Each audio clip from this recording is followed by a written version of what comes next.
Merci de votre présence.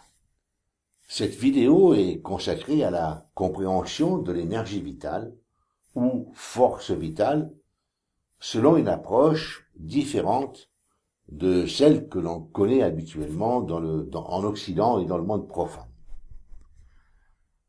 Bien qu'il semble difficile de comprendre la notion de force vitale, il est assez facile d'en saisir le postulat de base. Ce postulat est le suivant. L'énergie se manifeste en se transformant en matière. Inversement, cette même matière peut se transformer en énergie. Cette même énergie peut se transformer en esprit ou en conscience. Et l'esprit ou conscience peut se transformer, elle aussi, en énergie.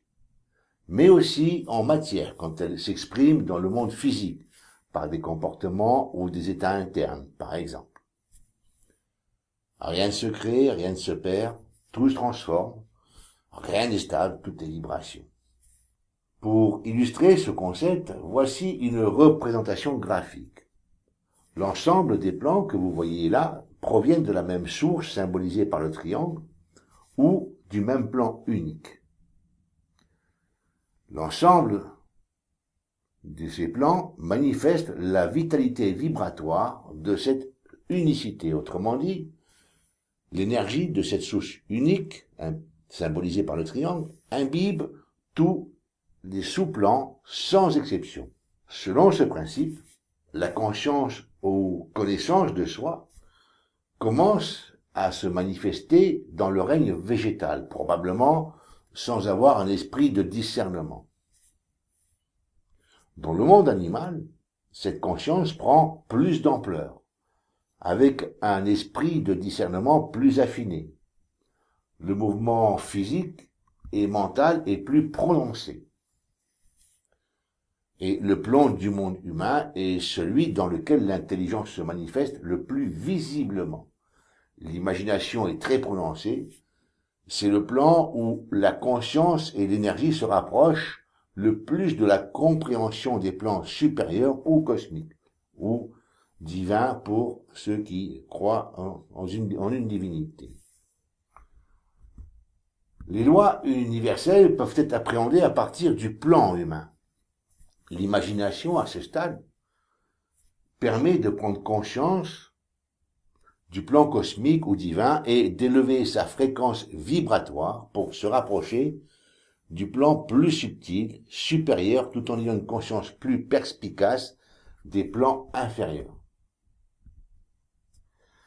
Prendre conscience de la force vitale cosmique permet un renforcement et une élévation de cette force chez les personnes qui effectuent cette démarche par une recherche sincère et des exercices répétés. Elle permet de se rapprocher des plans directement inférieurs par une osmose avec le plan supérieur.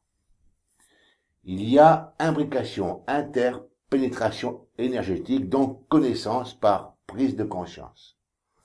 L'homme peut être un intermédiaire constructeur si le pouvoir de son esprit est dirigé vers le plan supérieur.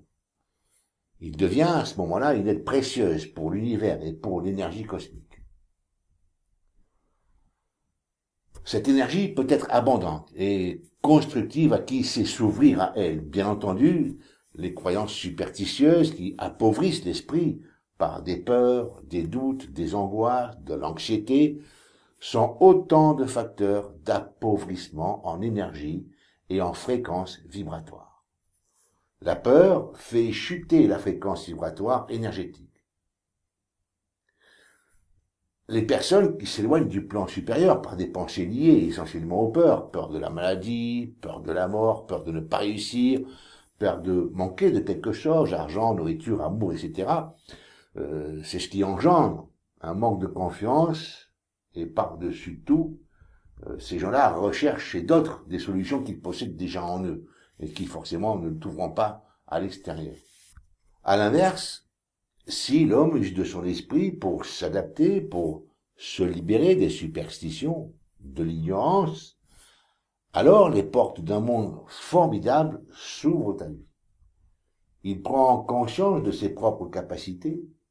Il pratique des arts qui lui permettent de développer ce que d'autres nomment pouvoir, alors que lui sait que ce sont des capacités qui ne demandent qu'à être utilisées, travaillées, développées par des exercices, de la constance et avec lucidité, sans sombrer dans les illusions des mondes fantasmagoriques, chimériques et toujours bien sûr décevants.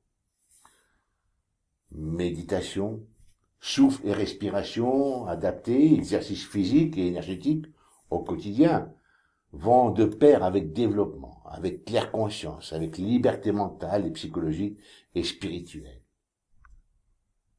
Cultiver les capacités pour en accroître l'efficacité.